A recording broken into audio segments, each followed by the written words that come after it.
Bismillahirrahmanirrahim. Assalamualaikum warahmatullahi wabarakatuh. Kami kelompok 4 yang beranggotakan 1. Nisa Sania Karaman, 2. Salsabila Widya Amelia, 3. Zidni Wasana Kiki akan menjelaskan materi nasih dan mansuh.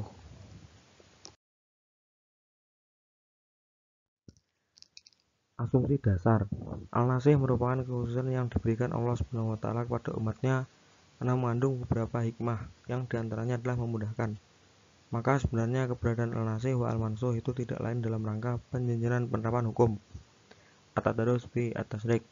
Setelah mengeksplorasi berbagai konsep nasih, peneliti melihat adanya pergeseran pemikiran para ulama dalam memahami nasah. Menurut peneliti, pemahaman para ulama mutaqaddimin dan mutaakhirin lebih banyak didasarkan pada bagaimana mereka melihat adanya pertentangan antara ayat yang satu dan ayat yang lain dengan kurang. Untuk mengatakan tidak, pertimbangkan realitas masyarakat yang ada saat itu. Selanjutnya, pergeseran paradigma. 1. Pergeseran perspektif dalam memahami ajaran Islam yang hanya menggunakan perspektif ketuhanan dengan memfokuskan pada Tuhan sebagai pemberi kebenaran, idealis teosentris, menuju pemahaman Islam dengan menggunakan perspektif manusiawi dan realistis di mana manusia dengan realitasnya sebagai objek yang menerima titah ilahi diberikan ruang dan dijadikan pertimbangan, realis antroposentris. 2. Pergeseran titik tolak yang menjadikan teks wahyu sebagai kebenaran abadi menuju wahyu sebagai manifestasi historis. 3. Pergeseran dari doktrin agama sebagai hasil penafsiran objektif menuju ajaran sebagai konsep yang melewati proses penafsiran.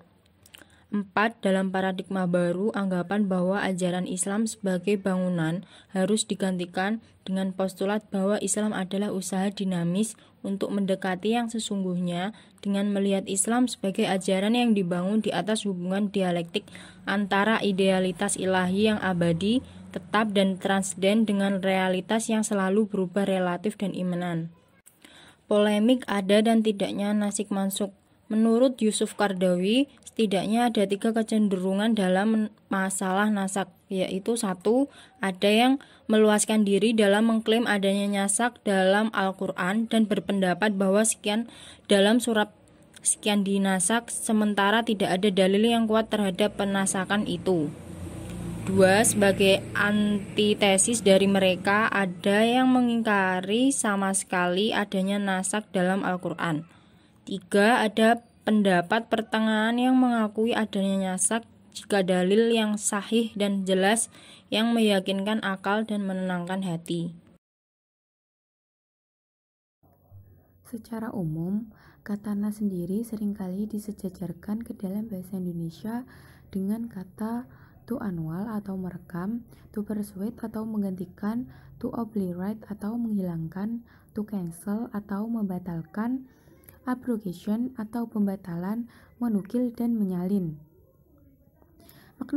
Makna-makna tersebut diambil dengan merujuk beberapa istilah dalam bahasa Arab seperti nas Alkitab atau menukil dari satu kitab ke kitab lain, naskat asyam azil atau terhapusnya matahari oleh bayangannya, dan nashat al-rih al-atar atau terhapusnya debu karena datangnya angin.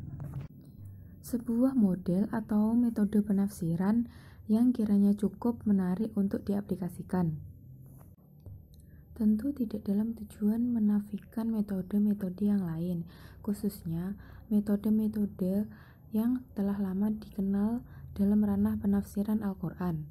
Melalui pembangunan metode Said pola nas kemudian mendapat tempat dengan tidak menafikan sisi keberlakuan ayat-ayat yang dianggap mansukh.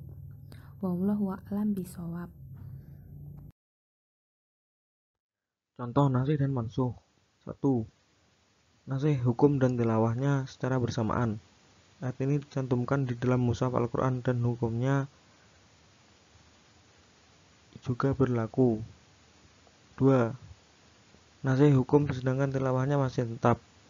Misalkan menas ayat iddah 1 tahun dalam surat Al-Baqarah ayat 240 dengan ayat 234 dalam surat yang sama, yakni dengan iddah 4 bulan 10 hari. 3. Nasih tilawah sedangkan hukumnya tetap berlaku. Salah satu contoh nasih macam ini seperti ayat rajam yang mula-mulanya terbilang ayat Al-Quran. Kemudian ayat ini dinyatakan telah dinasahkan bacaannya sedangkan hukumnya tetap berlaku. Sekian dari kami. Terima kasih. Assalamualaikum warahmatullahi wabarakatuh.